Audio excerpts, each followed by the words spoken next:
Halo semuanya, kembali lagi bersama info.co, info seputar TKI Taiwan. Oke guys, masih bersama saya mengudara dari kota Kaohsiung, Taiwan tentunya.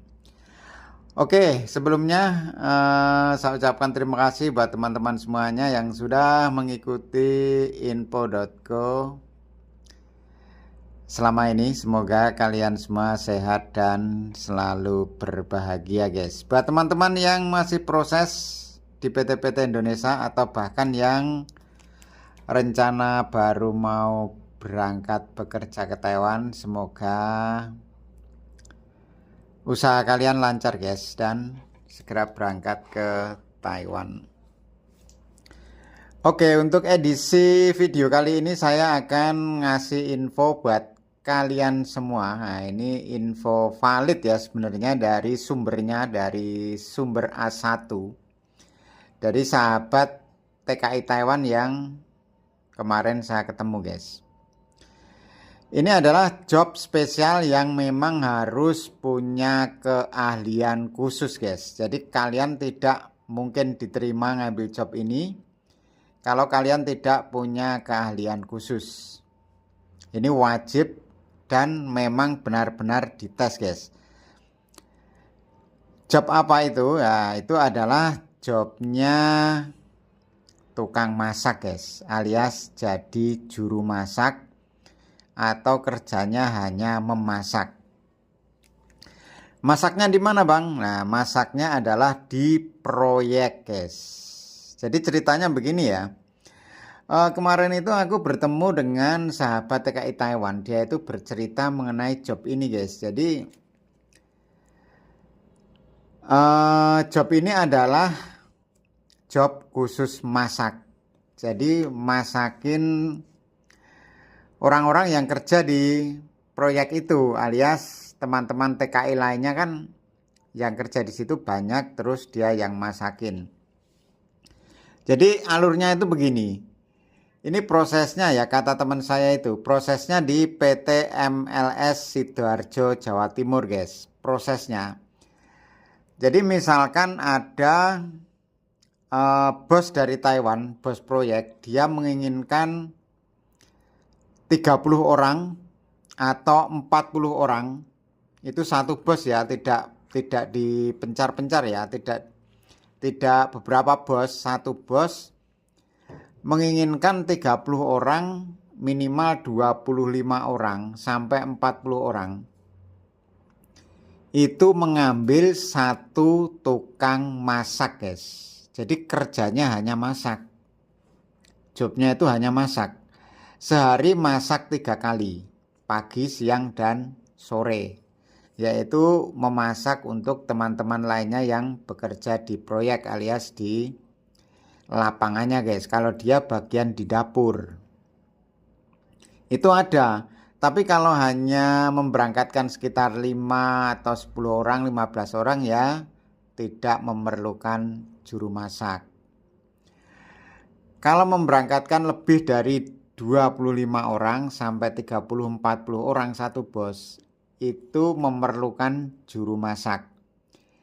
Dan harus dites benar-benar bisa masak. Kalau nggak bisa ya nggak bakalan diterima guys.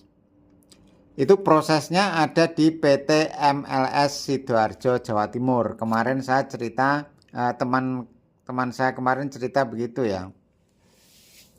Prosesnya di sana jadi dites masak. Kalau udah lulus ya diberangkatkan bareng dengan lainnya. Soalnya kemarin itu sekali terbang sekitar 30 orang guys. Itu satu bos ya. 30 orang. Nah, terus fasilitas yang didapat selama di Taiwan kemarin, selama di Taiwan yang teman saya cerita itu. Ya sama saja. Fasilitasnya ya sama seperti yang lainnya, tapi gajinya lebih tinggi guys. Gajinya itu kata teman saya kemarin itu bisa tembus kisaran 50.000 NT loh. Bisa lebih, kadang sampai 60 ya. Itu rinciannya kemarin aku kurang begitu paham ya. Maksudnya kalau sampai 50 atau 60 itu atau memang lemburannya itu banyak. Yang jelas mungkin lemburannya apa ada uang bonus, saya kurang paham ya. Jadi buat teman-teman yang minat, silahkan kalau mau japri saya, mau kontak saya, silahkan nanti saya kasih nomor WA orangnya.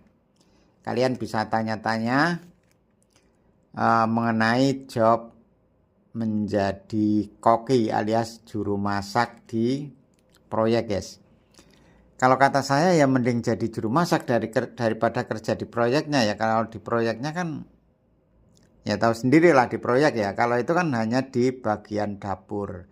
Tapi segi minnya di saat yang lain sedang istirahat, dia harus sibuk menyiapkan segalanya buat teman-teman yang bekerja, guys.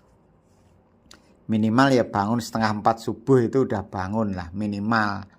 Soalnya nyiapkan masakan sekitar 30 orang kan juga banyak, guys. Jadi apa ya, memang ada plus minusnya. Jadi plusnya ya kerjanya hanya di ruangan terus, di dapur nggak kemana-mana. Adem lah hitungannya.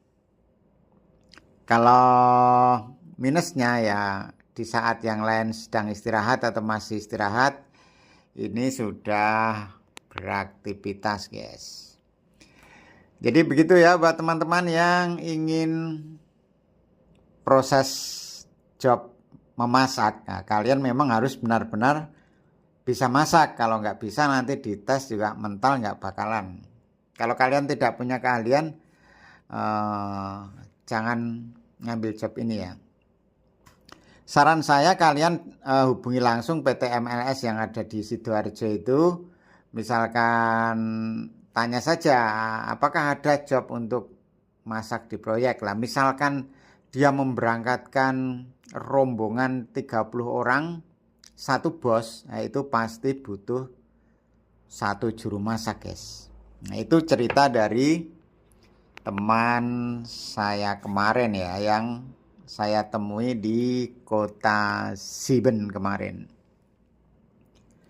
Oke, terima kasih buat semuanya. Tetap semangat yang masih proses. Ambillah job sesuai dengan keahlian kalian.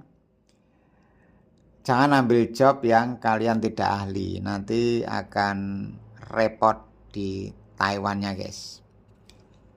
Tetap semangat, jangan lupa belajar bahasa, soalnya bahasa itu penting untuk menunjang aktivitas kerja kalian setelah sampai di Taiwan, guys. Oke, nantikan video-video info berikutnya tentang dunia kerja TKI di info.co. Tetap semangat, sampai ketemu di video-video berikutnya. Bye-bye, terima kasih.